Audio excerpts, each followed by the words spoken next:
edition of the Weekly Pulse. It's me, Dan, here in the basement of Forbidden Planet.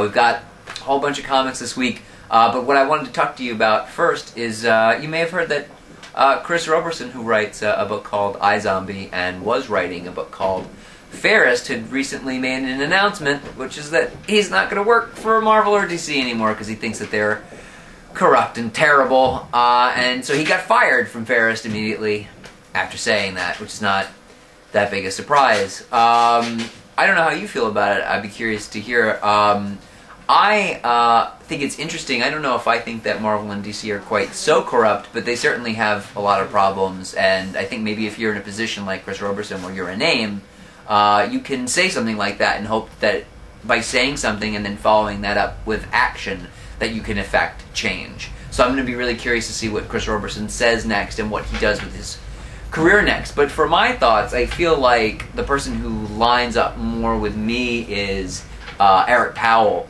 and he does a really great job of sort of making fun, very tongue-in-cheek, the whole DC reboot with the latest issue of The Goon. And if you've never read The Goon, he does a very good job of always making you feel like you can jump in at any time.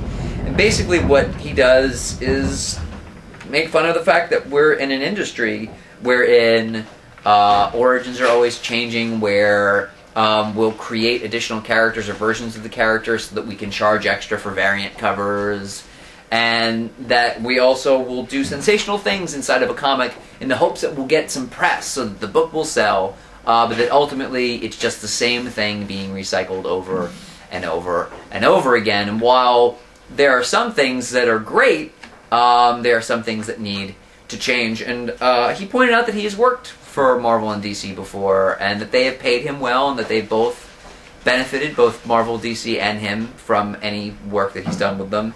But ultimately, what really needs to happen is that people who buy comics need to buy something else, need to buy independent comics, need to start putting their money elsewhere. So if you buy like one mainstream superhero cape and type book, you buy something else. So maybe what you'd buy is The Goon, but maybe Dark Horse, Image, IDW, all those guys, maybe they're not enough. Maybe you need to go a little further. And lest I seem like a person who's mean and has absolutely no love for Marvel or DC, I want to point out that this very silly, simple book, Avengers vs. X-Men, this Verse series that came out, is, I mean, they're very honest about it at the front. It says it right at the top, basically. There is no story. There were a bunch of fights in Avengers vs. X-Men #2, and we couldn't cover them all, so here's a book of fighting. And in it, Iron Man fights Magneto, and Namor fights the Thing. And you know what? It is mindless fun. And I think that you can enjoy this, because I did. But if you buy this book, for example, if you say, like, I'm going to buy this fun little, like, piece of candy, you should buy something else, like that Goon book. Or maybe you'd buy Gabrielle Bell's new book, San Diego Diary. And what's nice about this one is that it's all about the industry. It's about her experiences at San Diego Comic-Con.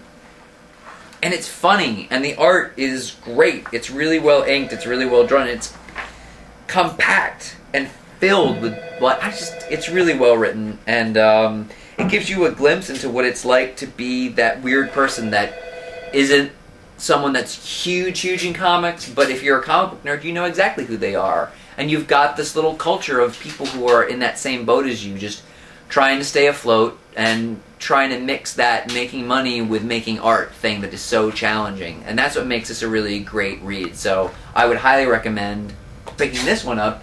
And also, we've got Indestructible Universe, and this is the 9th edition. It's a quarterly release, and it's by our own Morgan Pielli, who works with me and is behind the camera right now. And so it might seem a little cheap, shilling for his book, but there's some really great stuff in here. There's a story about this guy who goes so far out in space that he ages slower than the woman that he's in love with, and it's done in this very poetic style that's great. And there's a story in here called City of Crowns, which is my favorite, which is very topical, very much about kind of the economic state, but done in this really smart, clever way. I think it's the best art in the book. And there's a couple other stories here too. So this is another great read. This came out This week, he's also going to be at MoCCA, which is the Museum of Cartoon and Comic Book Art. They do a con once a year, and that's this coming weekend, and he'll be there. So you could go and you could pick this up and many other books of his and also walk around, because that's all indie books all the time. And speaking of indie books, because there were a bunch that came out this week, there was a re-release of this, The Pterodactyl Hunters, which is awesome. Oh man, is it good. So it's about these two brothers in this sort of alt-like early 20th century world where there are pterodactyls terrorizing the city, and they get in their hot air balloon, and they have to fight. They have to fight to protect the citizens, and it's on plain old newspaper, and it's just, man, it's so cool and fun, and it's huge. It's this mammoth book that you could just put out and become a conversation piece, and then guess what? People who don't read comics might be like, that sounds cool. I didn't know comic books were like this. I should try more comics. So that's a great no-brainer book to buy.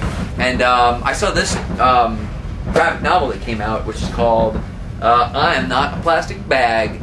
And it's, I mean, like, this is like pure environmentalism, but it's about how much garbage individuals generate and how much of it winds up in the ocean. And so, like, all of this detritus winds up in the ocean, and it becomes like a living thing in this story, and it's about how it's like it just trying to get along with the other living things around, but it kind of struggles because, you know, it's horrible waste, and it has a horrible effect on the environment and everything around it. It's just an interesting book. Again, it's like good art, really simple storytelling. It's something you put on your coffee table, and someone goes, "Oh, I didn't know that comic books were serious business. Maybe I should go check them out." So go to MoCCA this weekend, and if you don't get a chance to do that, the great thing is, kids, Forbidden Planet, full of mini comics, independent stuff from all across the board, from legitimate publishers that you know, and other legitimate publishers that are people in their basement, like printing something up and then folding it over and stapling it shut, and for all you know, they're the tastemaker of the next wave of comics, and they become that because you buy their book, and then you seek them out, send them an email, go to a con, and be like, "You're great, I'm going to buy your stuff, and I'm going to tell all my friends to buy that stuff." And then when somebody makes a Cape and Tights book, it'll be of a higher quality. You know, it won't necessarily be like a bunch of people fighting, and that's it. You'll get that higher level, and the industry will improve, and more people will read comics, and the comics that you get to read will be great. I'm rambling. You know the rest. Check out those books. Come into the store. Go to MoCCA. Talk with me about comics. I love doing it. I could do it all day, every day. Remember, kids, everything that I talked about you can buy on fpnyc.com. Also a list of every comic that came out this week. Remember to like, comment, and subscribe.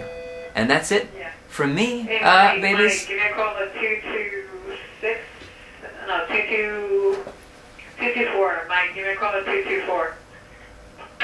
That was Saskia. You can come talk to her too. She knows all about the toys. You like toys? Come talk to her.